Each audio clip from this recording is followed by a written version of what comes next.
Well, the need for the Community Day of Action next Sunday, November the 18th, now has an even greater urgency than it did when Wendy Harmer filmed that. Since then, we have seen the government, as part of the announcement of the $1.7 billion cuts, announce essentially the abandonment of students in schools right across New South Wales. They have effectively, as of last week, with their restructure of the department, now got rid of another 300 to 350 positions on top of the 200 positions that went earlier. Effectively, what that means is programs for Aboriginal students have been halved, multicultural education, English as a second language support consultancy has gone. Our support for sports programs has been greatly diminished. That even goes down to our capacity to run combined high school events, knockout teams, regional carnivals. All this now is being affected by the cost cutting. Literacy support, gone. Consultancy around subject areas, gone. At a time when we're introducing a national curriculum, this department has said that for students and teachers in schools outside of Sydney, you're on your own. And for those students and teachers inside Sydney, there is only a couple of people who will be available. Effectively, we have a department that is in name only. In reality, we have 2,300 schools abandoned by this government. On top of that, TAFE, as we speak, in the Sydney Institute alone, not to mention other institutes across New South Wales, we see the government deleting courses in things like hairdressing, vehicle building, vehicle trimming, hospitality, and a whole other range of trade areas, deleting not because of a lack of need, but because of a lack of funding, and the teaching jobs going as well. Teachers literally being called off class and told their jobs will not be running next year. So we have effectively this government gutting public education at our schools, regional, state office level and in our TAFE colleges, all to somehow balance a bottom line or to try and get a AAA rating. Our kids are being sacrificed, their education, their learning needs have been abandoned by this government.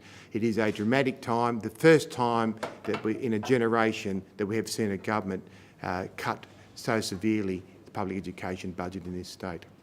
So, on November the 18th, 11 a.m, we are hoping for large numbers of concerned citizens of this state to assemble in Darling Harbour, Sydney at 11 a.m, and of course there's also regional centres, but we were hoping that the concerned citizens of this state will join with parents and teachers and principals to come along and show their support for public education, but more importantly to send a very powerful message to the Premier that you're doing the wrong thing, reverse these cuts and rather than cut public education, invest in this state's future by investing in its young people. So, I might take some questions if you've got any. Is the Community Day of Action, rather than holding strikes and disrupting education to students? Oh no, it's not an either-or situation. The Community Day of Action is an appropriate response because it means we can involve the entire community. This isn't just about affecting teachers or just about affecting students. This is really about affecting in the future of this state.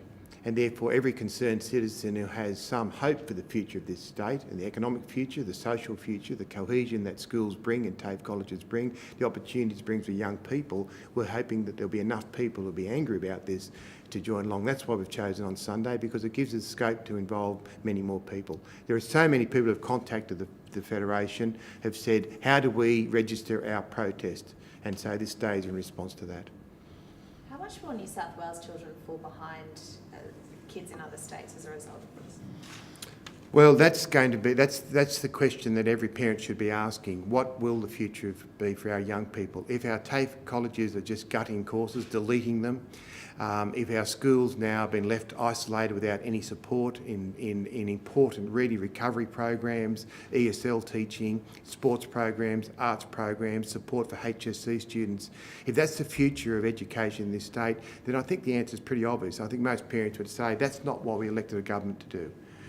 We never elected a government to put our students' future at risk.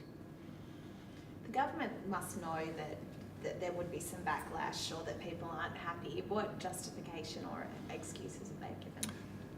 The government seems to know the cost of everything but the value of nothing. I think they have this commitment to pull money out of the public sector and to build huge infrastructure, white elephants, to try and get them re-elected. They are there for power and power's sake. They don't seem to be there to create any sort of social good or future for this state. They have effectively abandoned education as a priority.